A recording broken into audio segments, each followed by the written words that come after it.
जामुखा की ही तरह ऐसे कई मंगोल कबीले थे जो ये मानते थे कि एक भगोड़ा होने की वजह से तेमुजिन मंगोलों का सरदार कभी नहीं बन सकता।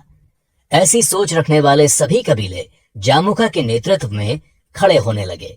सन 1201 में जामुखा ने एक पारंपरिक बैठक बुलाई और खुद को मंगोलों का सरदार घोषित कर दिया। इस बैठक के बाद जामुखा ने केवल तेमुजिन को ही नहीं बल्कि ओंग खान को भी खुले युद्ध की चुनौती दे डाली। जामुखा जानता था कि जब तक ओंग खान की हार नहीं होगी तब तक तेमुजिन नहीं हारेगा। अगर वो ओंग खान और तेमुजिन दोनों को एक साथ हरा देगा तो वो मध्य एशियाई मैदानी कबीलों का इकलौता सरदार बन जाएगा। जामुखा को तेमुजिन और ओंग खान के खिलाफ इस लड़ाई के लिए ताइचुट जैसे कबीलों का साथ भी हासिल हो चुका था।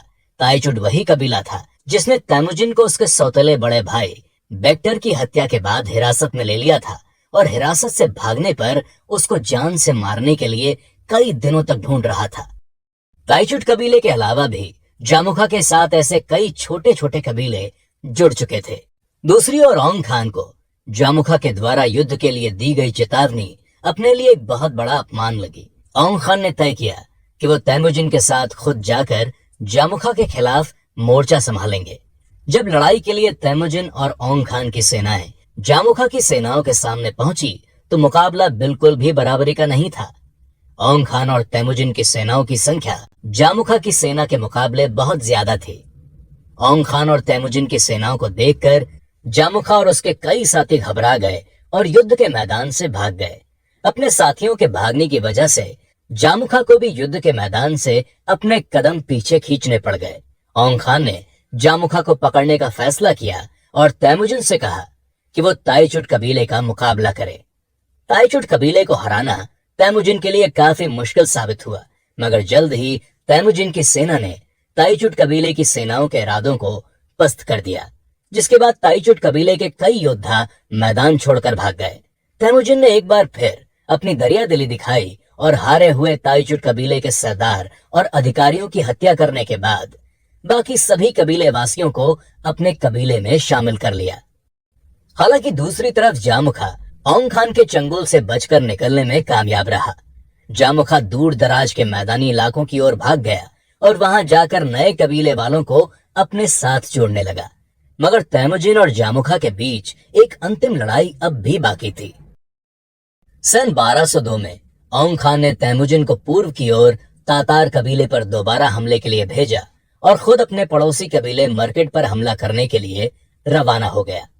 तातार कबीले पर अपने दूसरे हमले के दौरान तेमुजिन ने एक नई रणनीति लागू की। आमतौर पर मध्य एशिया की सेनाएं लड़ाई में जीतने के बाद विरोधियों के खेमे में लूटपाट करने में जुट जाती थीं और भागते हुए विरोधियों का पीछा नहीं करती थीं।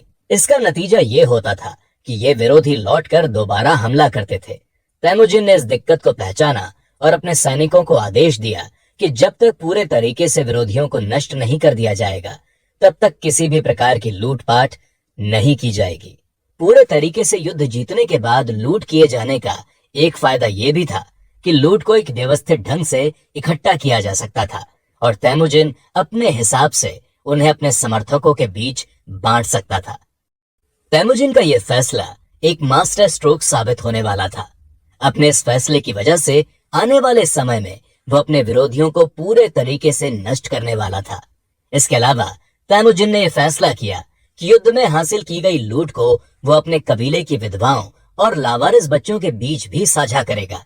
इस फैसले ने भी तेमुजिन की लोकप्रियता बढ़ाई और कबीले के सैनिक उसके प्रति ज्यादा वफादार हो गए।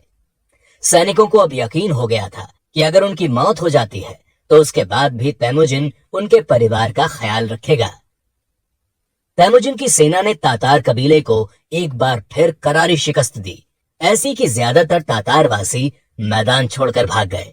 तातार को तेमुजिन ने इतने बुरे तरीके से हराया था कि यह कबीला लगभग पूरी तरह से नष्ट हो चुका था और तातार कबीले की अधिकतम जनसंख्या तेमुजिन के कब्जे में आ चुकी थी। तातार कबीला ताइचुड़िया स्पेन की तरह कुछ 100 परिवारों का कबीला नहीं था, बल्कि तातार कबीले में हजारों परिवार रहते थे। तेमुजिन के सामने तातार को अपने कबीले में मिलाना एक बहुत बड़ी चुनौती थी। इस चुनौती से निपटने के लिए तेमुजिन को अपने पूरे कबीले का सहयोग चाहिए था, जिसके लिए उसने खुद भी कुछ कड़े कदम उठाए।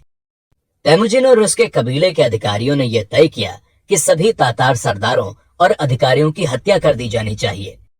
इसके अलावा उन सभी तातार पुरुषों को भी मौत की सजा सुनाई गई जिनकी लंबाई एक निश्चित मानक से ऊपर पाई गई थी।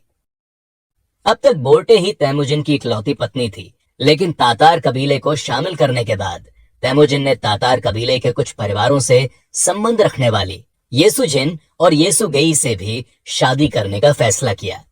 तातार पर जीत हासिल करने के बाद तेमुजिन के कुछ सैनिकों ने उसका आदेश भुला दिया और भागे हुए विरोधियों को पकड़ने के बजाय पहले लूटपाट में जुट गए। इस बात से तेमुजिन बहुत ज्यादा गुस्सा हुआ और अपने आदेश को गंभीरता से न लिए जाने की सजा के तौर पर उसने उन सैनिकों से सभी लूट का सामान छीन लिया और उन्हें आधा नंगा करके कोड़े मरवाए। तेमुजिन के इस व्यवहार से नाराज होकर कुछ सैनिक उसका साथ छोड़कर जामुखा से जा मिले। इधर तेमुजिन अपने कबीले में लगातार बदलाव ला रहा था और पारंपरिक तरीकों पर चलने के बजाय नई नई नीतियों को लागू कर रहा था। ऐसी ही एक नीति के तहत तेमुजिन ने अपने कबीले के हर इंसान के लिए सार्वजनिक सेवा करना अनिवार्य कर दिया। उदाहरण के लिए, अगर कोई व्यक्ति सेना में अपनी सेवाएं नहीं दे सकता तो उस व्यक्ति को किसी और प्रकार से सार्वजनिक सेवा देनी होगी। तातार, स्पेन और जेरकिन कबीले को हराने के बाद तेमुजिन अत्यधिक शक्तिशाली हो चुका था और मध्य एशियाई मैदानों की महत्वपूर्ण शक्तियों में उसकी गिनती होने लगी थी। औंग खान ने यह नहीं सोचा था कि तातार पर जीत के बाद तेमुजिन की शक्तियां इतनी ज्यादा बढ़ जाएंगी। अब तेमुजिन की अगली चुनौती के रूप में उसके पिता समान औंग खान खड़े होने वाले थे।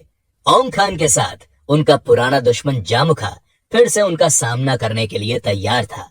तो चलिए अब अपने अगले एपिसोड की ओर चलते हैं, जहां हम जानेंगे कि तेमुजिन औंग खान और जामुखा की चुनौती से कैसे निपटता है।